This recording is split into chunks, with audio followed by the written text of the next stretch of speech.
de la iglesia, Excelente. Estoy contenta de estar en este lugar. Gracias a Dios. Gracias a ustedes por haberme invitado. Gracias, pastor. Yo les estaba diciendo a los hermanos que veníamos que yo aquí tengo sembrada una semillita, ¿verdad? En algún tiempo yo también tuve que darles algunas clases a algunos hermanos que están acá y creo que también el pastor estuvo ahí. Así que, hermanos, aunque ustedes no lo crean, no crean que estoy tan joven, ¿verdad? Bueno, vamos a ponernos en pie, vamos a pedirle al Espíritu de Dios que nos dirija en esta mañana. Yo sé que ya lo ha estado haciendo, pero queremos que la palabra que hoy vamos a dar encuentre un terreno fértil, un corazón preparado, una mente dispuesta, ¿verdad? Padre, queremos darte gracias en esta mañana. Gracias porque tienes una iglesia que te alaba, que te bendice. Y este año esta iglesia ha declarado que es el año de la consagración. Te pido a Dios que lo bendigas y que la palabra que traemos esta mañana, que tú envías, Espíritu Santo, seas tú trabajando el terreno, su mente, su corazón, para que pueda encontrar la capita necesaria y que pueda producir al cielo. Te agradecemos, Dios, en el nombre poderoso de Jesús. Amén.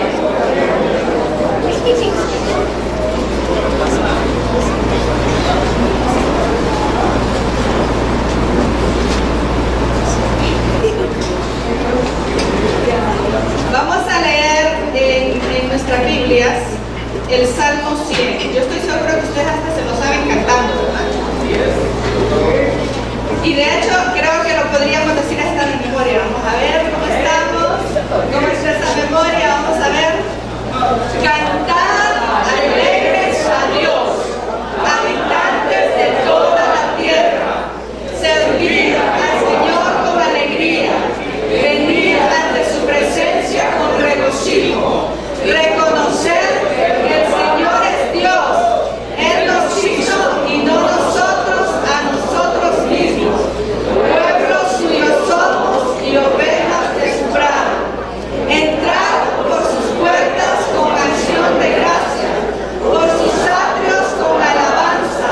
Alabadle, bendecid su nombre, porque Jehová es bueno, para siempre es su misericordia y su verdad por todas las generaciones.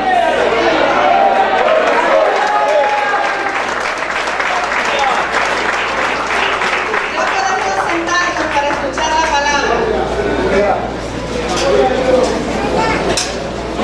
Y aunque usted no lo crea, usted va a decir que tiene que ver eso que nos va a decir ahora el título del sermón con el año de consagración. Después vamos a ir viendo de qué se trata. Yo quiero hablarles de motores. ¿Qué es eso de motores? Quiero hablarles de motores. Y quiero preguntarle en esta mañana, ¿cuál es el motor que nos guía, que nos empuja para el servicio? ¿Cuál es el motor? Entonces, si hablamos de motores, nos vamos a dar cuenta que hay muchos motores. Ustedes se han fijado que hay desde los motores chiquititos, esos que funcionan con las licuadoras, por ejemplo, ¿verdad? El motor que mueve una licuadora no se parece mucho al motor que mueve un carro, y menos el motor que mueve a un barco, y mucho menos un motor que mueve un avión. Son motores diferentes. ¿Y de qué depende la calidad del motor y la fuerza del motor y la función del motor? Depende de la nave que va a conducir. Depende del aparato que va a mover. ¿Estamos de acuerdo? Sí, ¿verdad? Entonces quiero que nos preguntemos, y la calidad y la fuerza de ese motor y su función del motor va a depender de la calidad del motor. Entonces en esta mañana, ¿verdad? El Salmo 100 nos muestra varios motores, pero después los vamos a abordar. Solo quiero que hablemos de algunos ahora. Entonces, es de preguntarnos, motor para servir a Dios? ¿Cuál es el motor que va a guiar mi consagración a Dios? ¿Por qué voy a consagrarme a Dios? ¿Qué es lo que me mueve? ¿Qué es lo que me va a empujar a mí para consagrarme a Dios?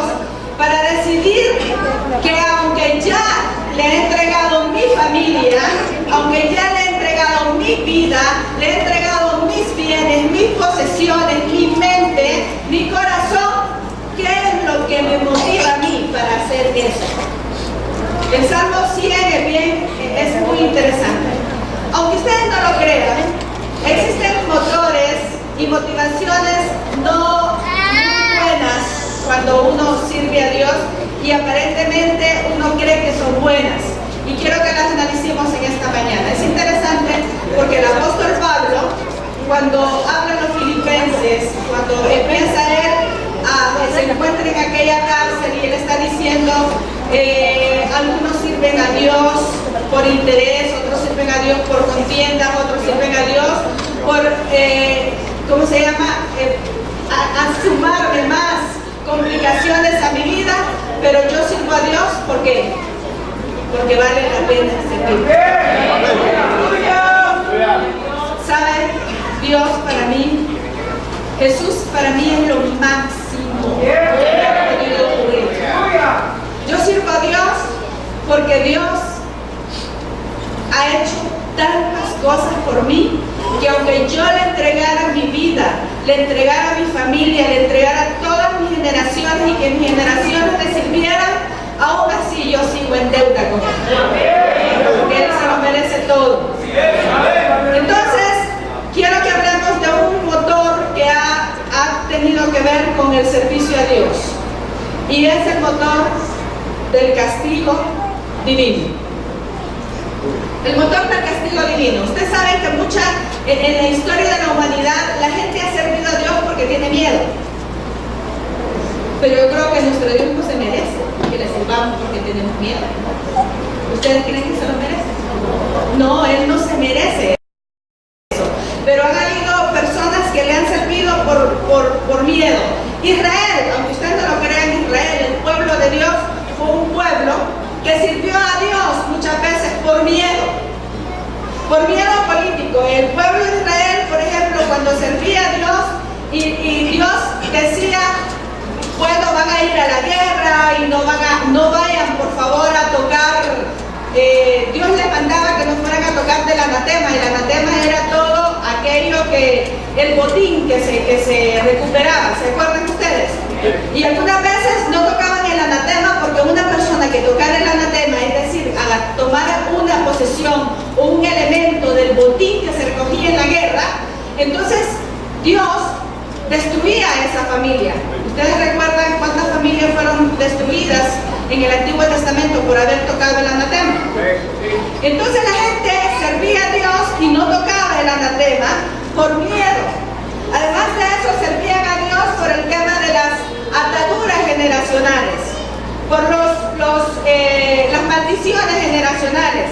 La Biblia dice que las uvas agrias que comían los padres, ¿quiénes tenían la dentera? Los hijos. Entonces algunos decían, no, voy a servir a Dios. Voy a servir a Dios porque tengo miedo de que cualquier cosa, cualquier maldición que venga sobre mí, también caiga para mis futuras generaciones. Así había muchísima gente. Usted sabe que tanto es así que el nombre de Dios en hebreo, espero que ustedes no lo vayan a olvidar y creo que algunos de ustedes ya lo saben, el nombre de Dios en hebreo, el original nombre de Dios es Yahvé. ¿Sabían eso? ¿Cuántos lo sabían? Bueno, a partir de ahora todos lo vamos a saber. Ese nombre no se pronuncia en Israel. No lo pronuncian los israelitas por miedo a que les caiga todas las plagas de Egipto, ¿verdad? Por miedo a que les vengan las maldiciones, entonces no pronuncian el nombre. ¿Por qué? Porque a Dios lo ven como un Dios justiciero, un Dios que está así pendiente de ver mi hermano, a ver cómo se siente el hermano, cómo se viste el hermano, cómo actúa el hermano para hacerle algo. No. Ese es el Dios que los israelitas y que por mucho tiempo se ha tenido en la memoria, un Dios justiciero, no un Dios de amor. Un Dios que está presente ahí que todavía nosotros lo escuchamos en algunas frases que aún nosotros decimos. Cuando una persona se enferma, nosotros decimos, ¿será que pecó? ¿Ha oído usted eso? ¿Le parece familiar? ¿Por qué? Porque creemos que nuestro Dios es un Dios justiciero, un Dios que está pendiente de lo que va a hacer. Entonces el miedo, hubo tanto este tema de la teología del miedo para hacer que la gente sirviera a Dios. Y yo les voy a contar que la cuestión del miedo tiene una historia bastante griega. En la mitología griega, al miedo se le llamaba fobo. Repita conmigo, fobo. Fobo. Entonces se le llamaba fobo al miedo. Fobo era hermano de Deimos. Deimos era el terror. Y su padre y su madre eran Ares y Afrodita. Entonces, ¿qué sucedía?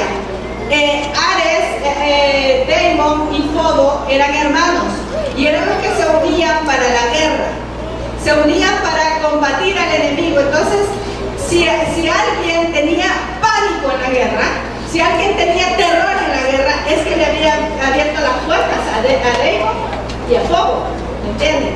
Y lo que hacía era Fobo era terrible, porque Fobo lo que hacía era que cuando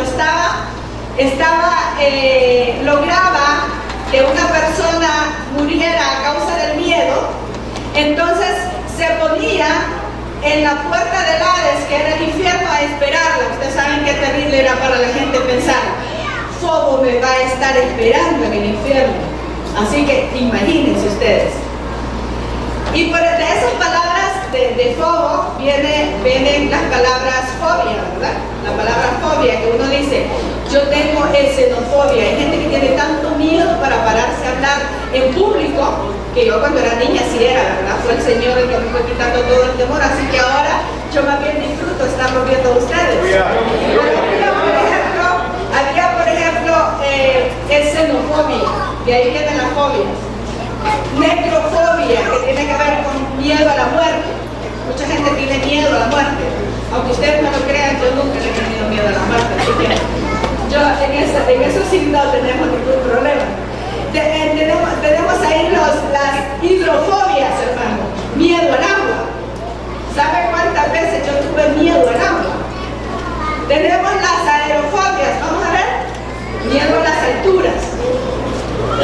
Tenemos las claustrofobias, gente que entra a lugares cerrados y está, ¡que me ahogo! O sea, todo eso de ahí viene de ese Dios, ¿verdad? La palabra fuego, vienen todas esas palabras. Así que habían tantos miedos, ¿verdad? De servir a Dios por miedo, que ese es uno de los motores que nosotros vemos. El servir a Dios por miedo, decir, bueno, voy a servir a Dios porque si no lo sirvo, ¿qué tal si me viene una enfermedad y me muero de esa enfermedad? Pero ustedes creen que es justo servir a Dios. No. Eso es injusto, Dios no se lo merece. Dios se merece que lo sirvamos por otros motores.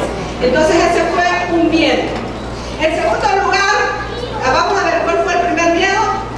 El primer miedo fue, el primer motor fue miedo al juicio divino. En segundo lugar tenemos el miedo al infierno. ¿Cuántas veces no se nos enseñó? Yo me acuerdo que cuando a mí me predicaron, las primeras predicaciones que yo recibí fueron predicaciones que tenían que ver con miedo al infierno.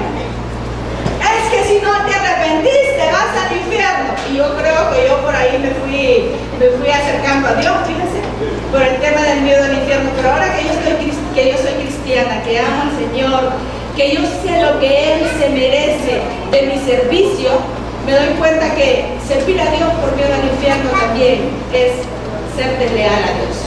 Servirla porque tenemos miedo de irnos al infierno. ¿Cuántos de ustedes tienen miedo? Sirven a Dios porque tienen miedo de irse al infierno. ¡Qué maduros, hermanos! Dense un fuerte aplauso por favor.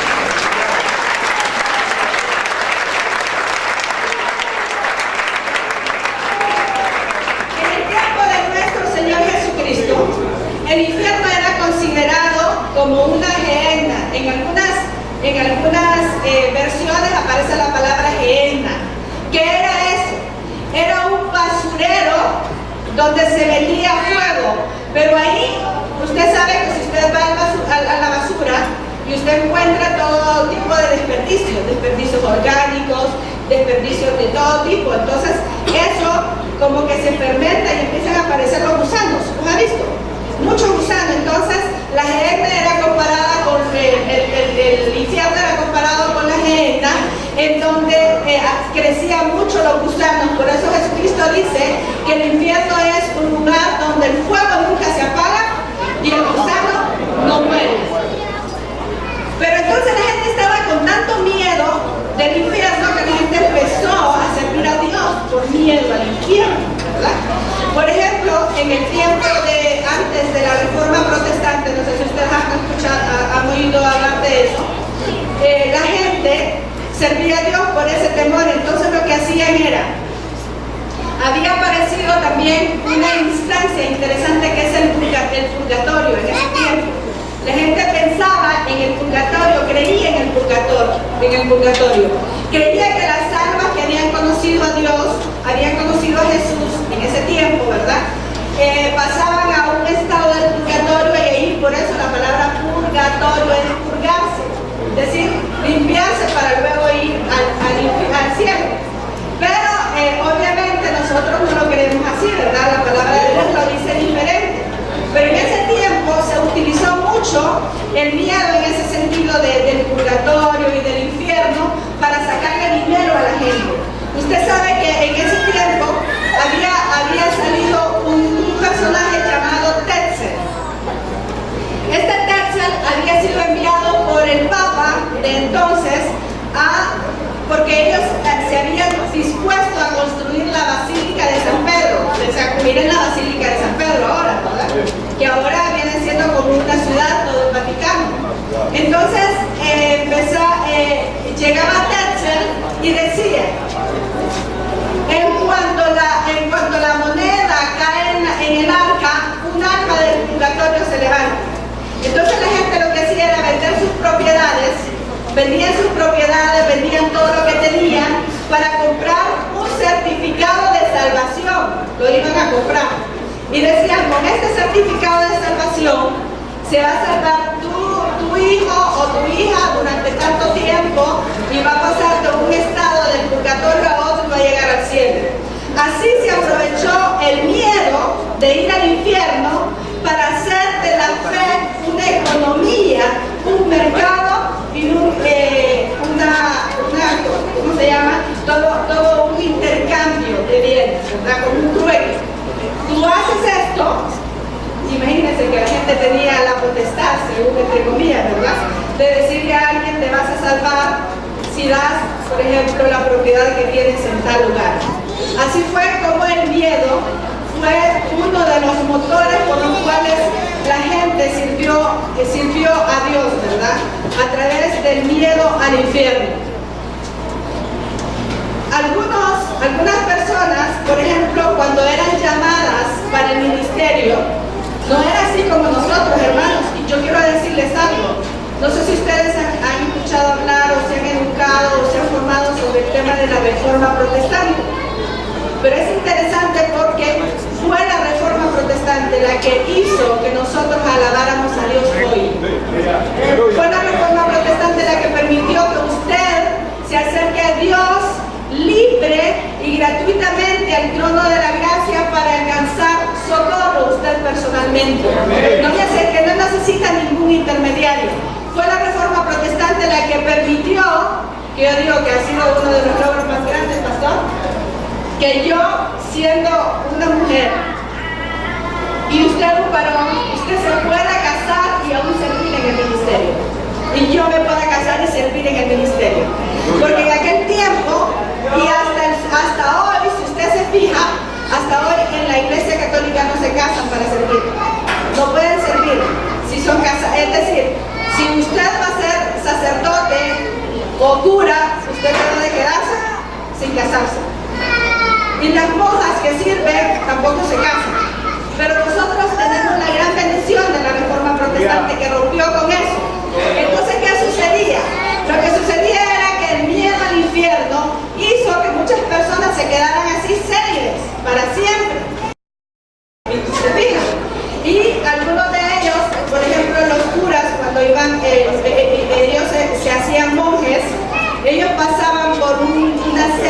penitencias en las cuales, aparte de vestirse con ropa de silicio o ropa áspera que dañaba la piel, ellos se autoflagelaban y se golpeaban. ¿Por qué? Porque para ellos esa era una forma de asegurar que iban a tener la salvación y que no iban a ir al infierno. Entonces, a mí me enseñaron, por ejemplo, el tema del miedo. Yo aprendí mucho a servir a Dios al inicio por miedo. Creo que todos nos ha pasado alguna vez eso, que hemos tenido miedo de que nos venga, de que haya una enfermedad, de que se muera un familiar, de que no vayamos al infierno. Y si viene hoy Jesús, ¿para dónde te vas? ¿Verdad? Y todo eso. Pero la verdad es que esos dos, vamos a descartar esos dos motores. Esos dos motores no deben de guiarnos y de empujar nuestro servicio a Dios y la consagración que vamos a dedicar este año. Esos deben de quedar lejos. Olvidémonos de esos dos motores. Y luego hay un tercer motor, que usted me va a decir, pero ese motor es importante, ese motor es tan importante que bueno. Y es el tercer motor es el motor de la añoranza al cielo. ¿Cuántos se quieren ir al cielo? ¡Bien! ¡También! ¡Claro!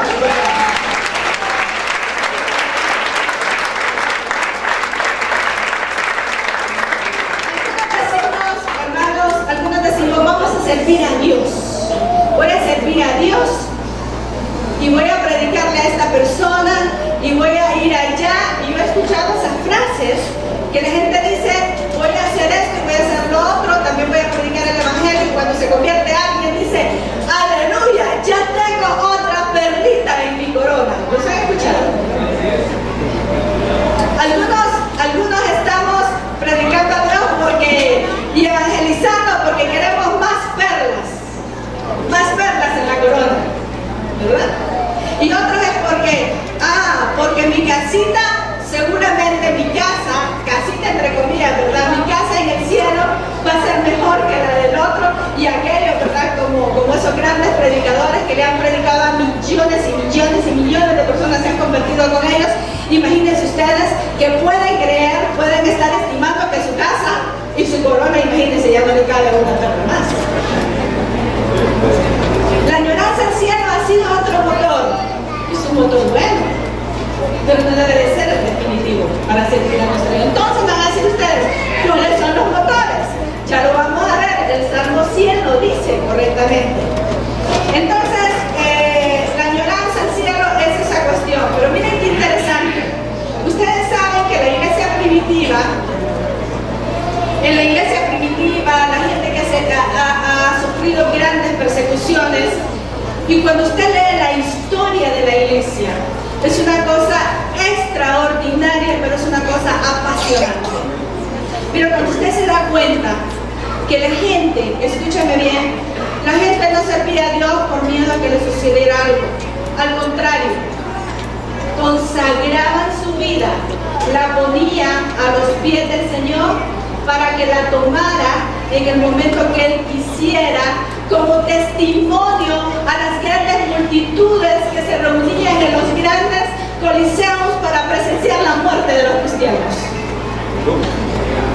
Y aquellos cristianos se peleaban por ser los segundos o los primeros. Y algunos decían, anótame ahí, ¿cuándo me toca? ¿Cuándo me toca? Y le decía, te toca pasado mañana. Ay, tengo que esperar para entregar mi vida. Y algunos, ¿saben qué hacían?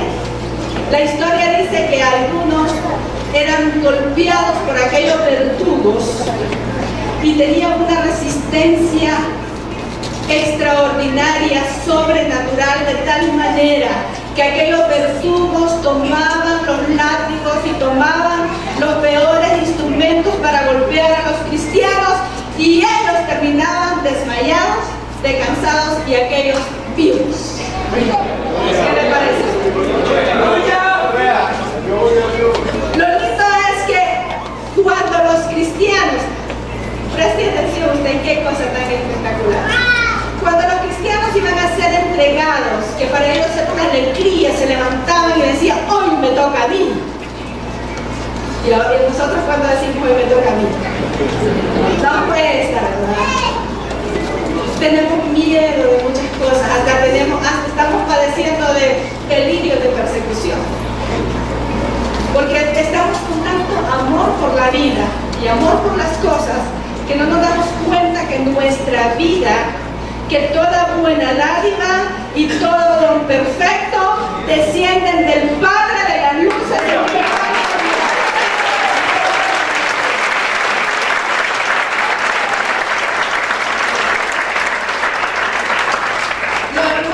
De aquella gente preciosa era: hoy me toca a mí.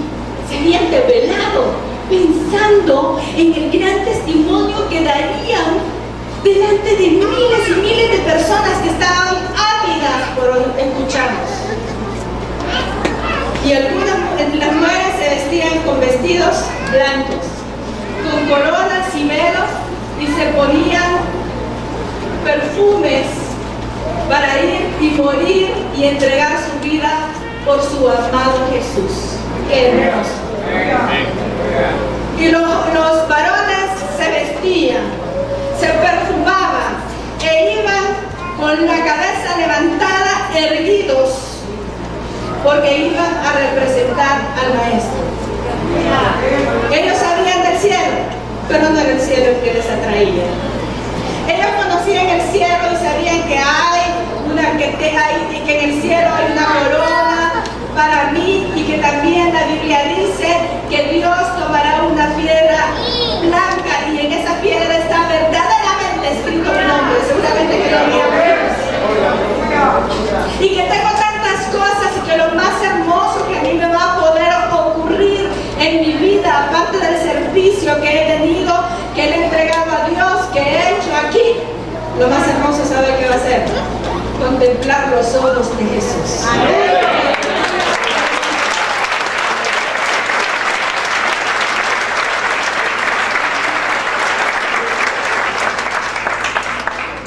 Amaban el cielo, pero lo que más les apasionaba era un día estar con el que había entregado su vida por él.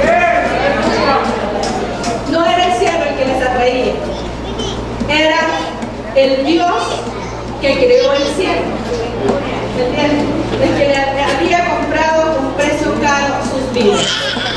Para ellos, por eso ellos servían, y no era un servicio mediocre, no era un servicio de que voy a llegar 10 minutos después porque tengo una cosa más importante que hacer. Eso no era, para ellos era lo prioritario, el servicio a Dios. Para ellos era el servicio a Dios era lo máximo. Y yo quiero decirles algo. Hay por lo menos 3 palabras para servicio, para que ustedes lo puedan entender bien, el tema del servicio, porque estamos hablando de consagración para el año 2016. Hay 3 palabras griegas para servicio. Número 1, esa palabra es duleo. Diga duleo. Duleo es servicio. Pero ese servicio tiene que ver con un servicio a mis hermanos. Un servicio a mis hermanos, un servicio en el cual yo me doy por los hermanos, por el otro y por la otra. Pero hay un segundo cuestión que tiene que ver con el servicio, que es la palabra martureo, de donde viene mártir.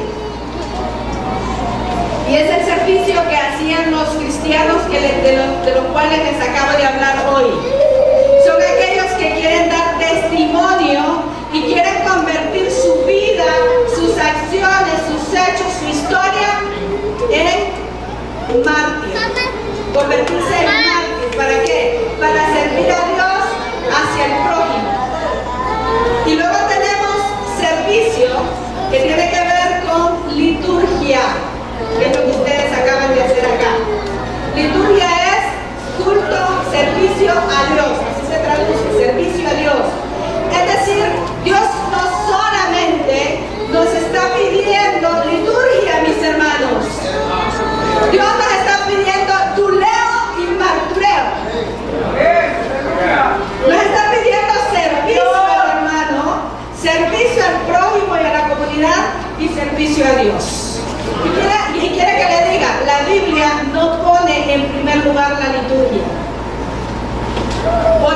en primer lugar el tuleo y el martureo. O sea que, mi hermano, usted tiene un triple servicio que rendir en este año de consagración y a partir de ahora y para siempre hasta que Jesucristo venga.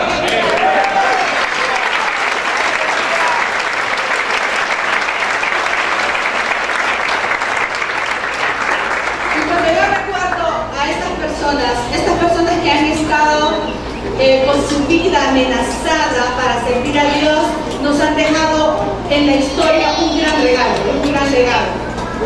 Cuenta la historia que en aquel tiempo, cuando estaban bajo la cortina de hierro, no sé si ustedes alguna vez han leído sobre esa historia, estaban los cristianos, y los cristianos los tenían presos solamente por servir a Dios.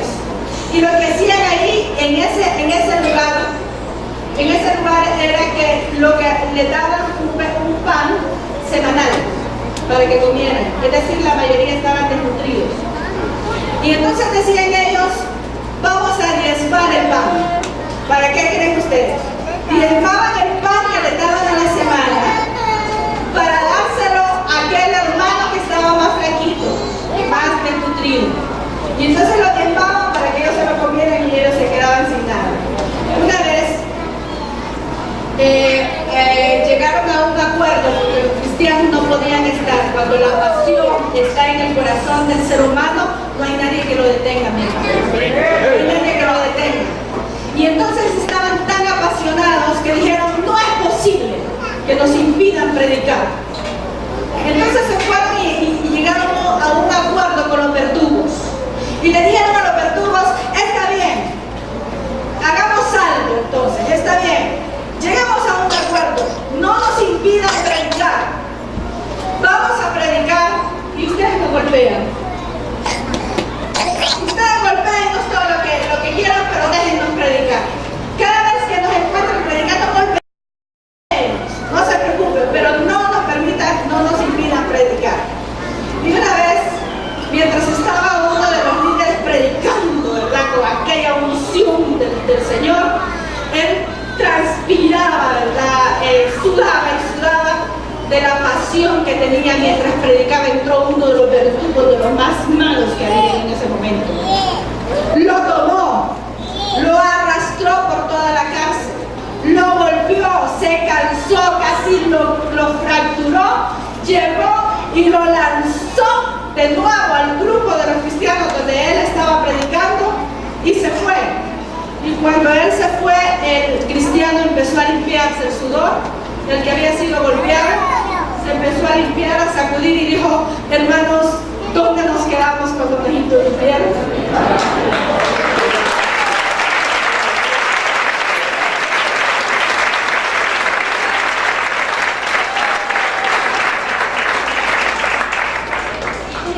No era el cielo, era la pasión, era el llamamiento, era la vocación.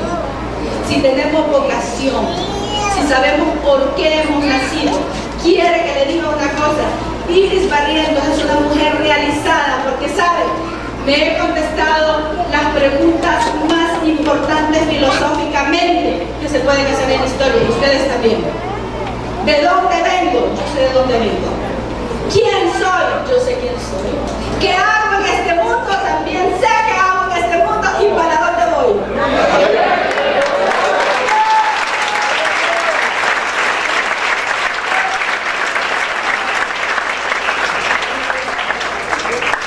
Y el Salmo 100 nos dice de dos motores importantes. No, pero hagamos un recuento de los anteriores. Había un motor del miedo al castigo divino, el miedo al infierno y la añoranza al cielo, ¿verdad? Ahora vamos con el cuarto motor, así que no se preocupen que ya voy a terminar. El cuarto motor es el motor del reconocimiento. El motor del reconocimiento. El Salmo 100 me habla de dos motores que son los que deben llevar a tributar, a darle las primicias, a darle mi vida, a darle todo lo que soy, todo lo que tengo, todo lo que vale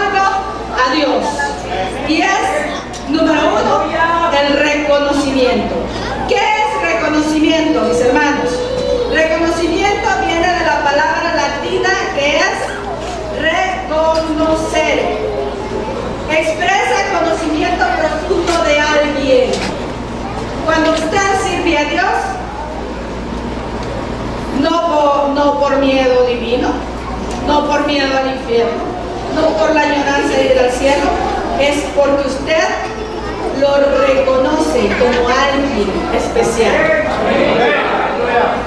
Usted lo distingue entre miles y miles y millones de personas, usted lo distingue como el único. ¿Estamos de acuerdo? Hemos distinguido a nuestro Dios como único. Lo distingue entre muchos y eso incluye el respeto y la admiración. Reconocer a otro es responderle. Es confesar y decir lo que Él es. Ustedes hoy en la mañana lo han hecho. Elegirlo como el predilecto. Y cuando le reconozco entonces, mire, yo me doy cuenta que yo lamentablemente sin el Señor nada soy. Entonces, ¿qué hago? Hago como hizo Pedro y le digo, Señor, ¿a quién iremos si solamente tú tienes palabras de vida eterna? Nosotros hemos conocido y hemos comprendido que tú eres el Cristo.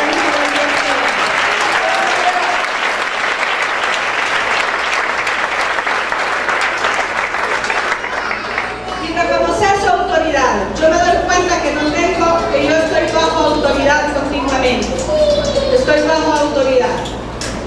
Y hay algo bien interesante, el reconocimiento. Yo no sé cuánto recuerdan, yo sé que lo han leído, pero no sé si lo recordarán. El capítulo de Apocalipsis, capítulo 5.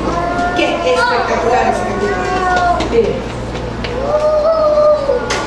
Quiero que se imaginen ahora la escena en el cielo. Miren, está la escena en el cielo. Hay un silencio sepulcral. Un silencio en el cielo, se hace un silencio porque hay un libro que debe ser abierto y abierto los sellos. Y suena la trompeta y la voz del ángel que dice: ¿quién va a abrir el libro y quién es digno de desatar sus sellos? Y el cielo se vuelve en silencio. Y en toda la tierra hay un silencio. Y en todo el universo hay un silencio. Y Juan escucha la voz del ángel, la única que se escucha, que dice: ¿quién es el digno de abrir el libro y desatar sus sellos? Y Juan llora. Juan llora porque no hay ni en el cielo, ni en la tierra, ni ninguna dimensión de todo el universo alguien digno. ¿Y cómo es posible que no haya alguien digno? Y de repente golpea el hombro de Juan un ángel y le dice: Juan, no temas, no temas. Cuando le dice no temas, la raíz de David, el león de Judá, ha vencido para abrir el libro.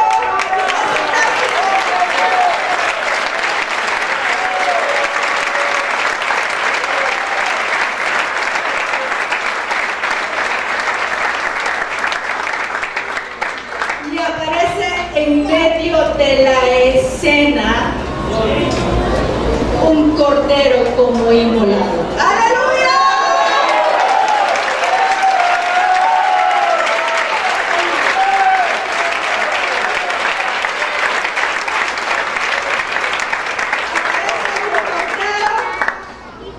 Y los 24 ancianos, los 4 seres vivientes y todas las huestes de los cielos se postraron ante él y le dijeron: Señor, digno eres de abrir el libro y desatar sus sellos.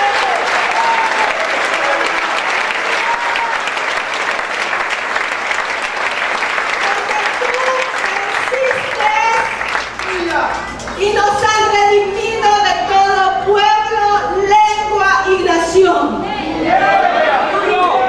Y la palabra de Dios dice que todos en el cielo y en la tierra se postraron. Le dijeron: el cordero que fue inmolado es digno del poder la riqueza, la honra, la gloria, la alabanza.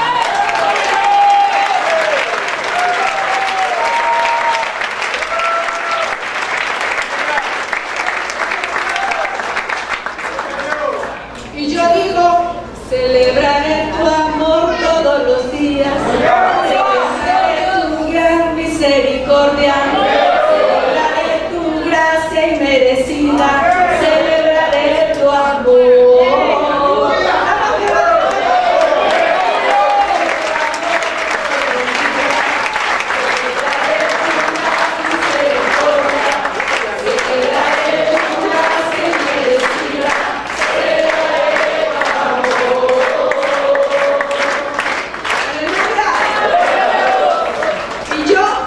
Sirvo a Dios no porque le tengo miedo, ni porque quiero ir al cielo, es porque Él se lo merece.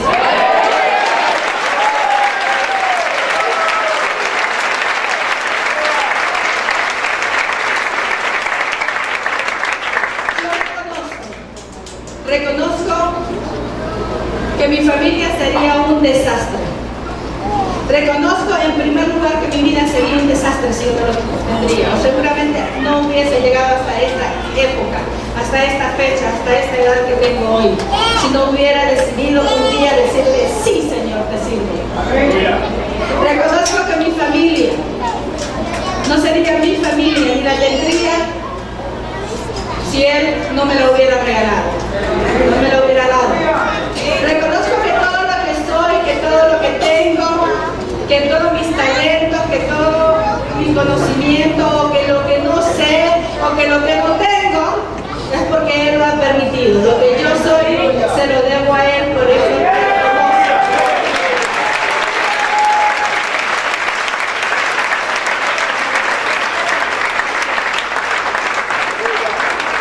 Y como yo les decía, las preguntas existenciales de mi vida y de su vida, cuando yo digo a mí, es que estoy hablando del lugar suyo, para que ustedes tomen.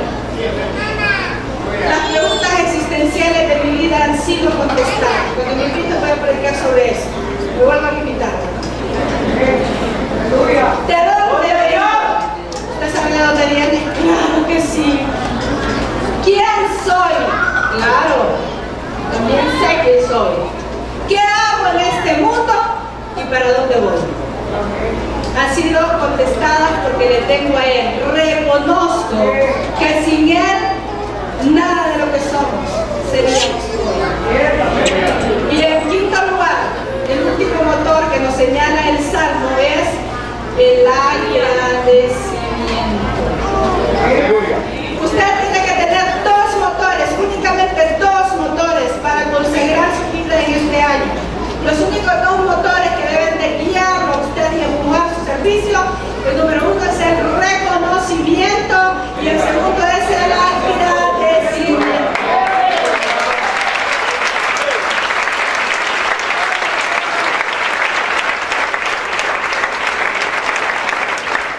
La palabra de Dios nos dice en Colosenses 3:15 que seamos agradecidos, ¿verdad?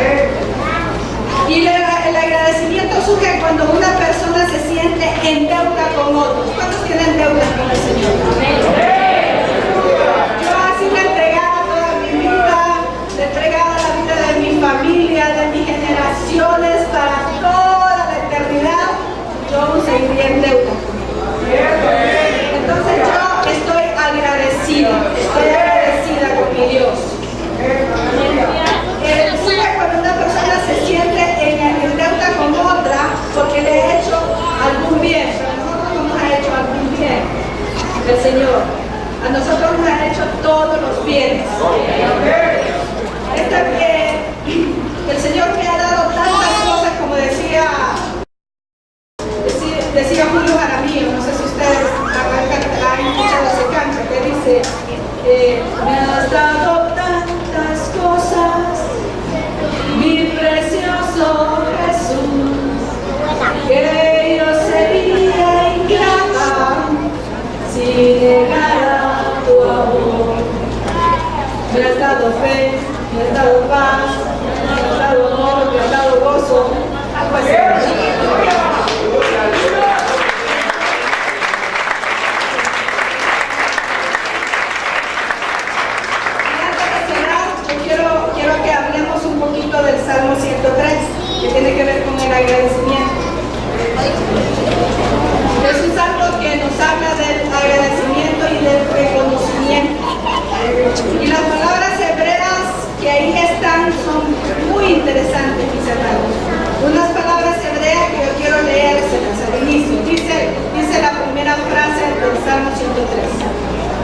en español.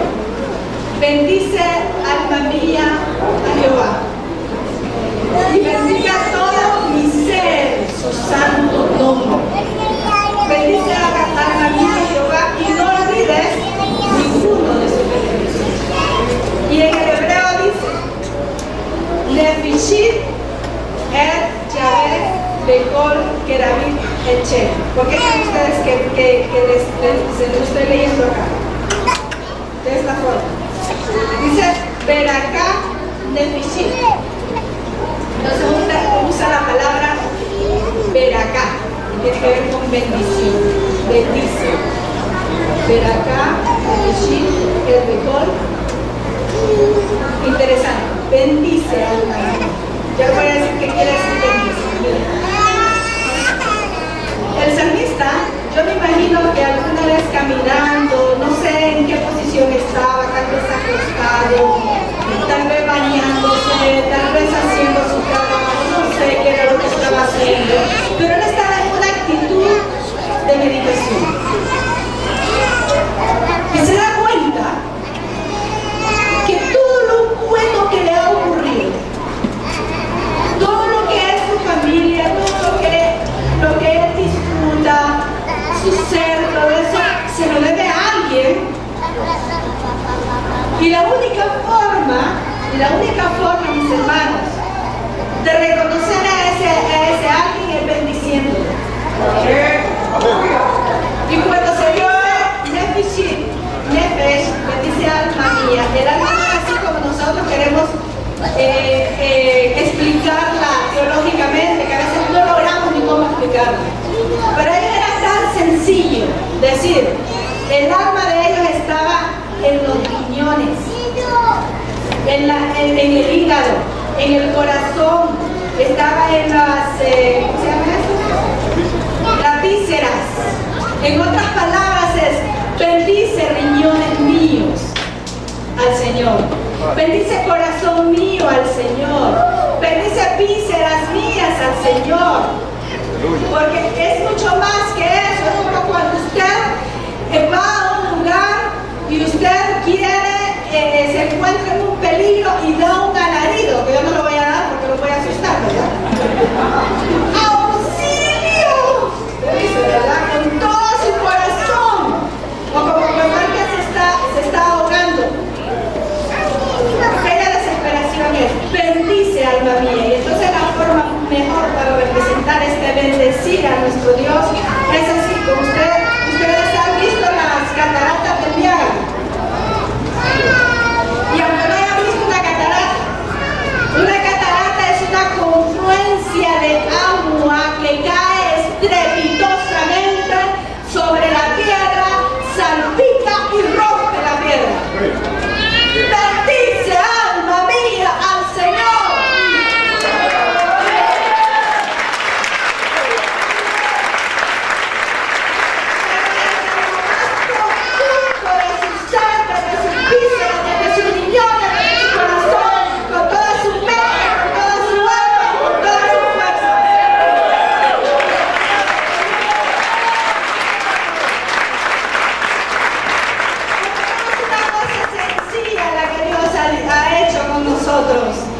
La palabra de Dios, Salmo 103, es elocuente en decirlo. Bendice, alma mía, al Señor. Y no olvides ninguno de sus beneficios, porque Él es el que perdona todas tus iniquidades, el que sana todas tus dolencias, el que rescata del hoyo tu vida, el que te corona de favores y misericordias, el que sacia de bien tu boca, de modo que te rejuvenezcas como el águila.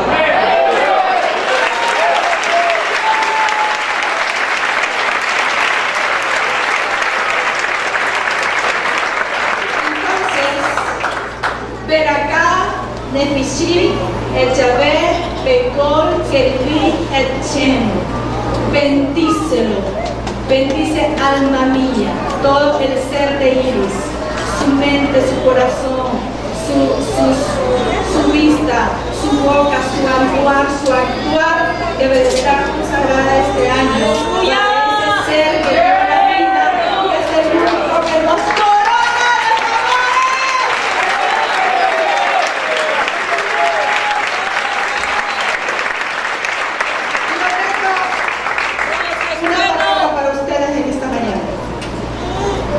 Usted tiene una corona de favores. Usted tiene corona de favores. Los favores de Dios coronan su vida. Los favores de Dios coronan su vida. Por lo tanto, en el nombre de Jesús declaramos que este año de consagración vamos a ver manifestados los favores de Dios.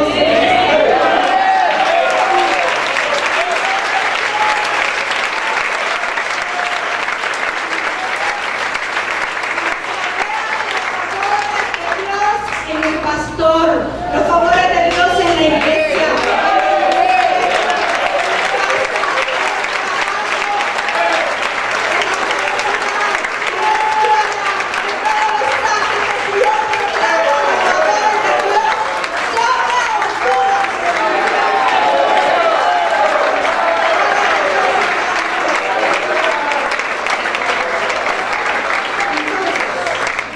Vamos a servir a nuestro Dios. Reconocimiento y por agradecimiento. Solo Él se lo merece. Déjalo un fuerte aplauso.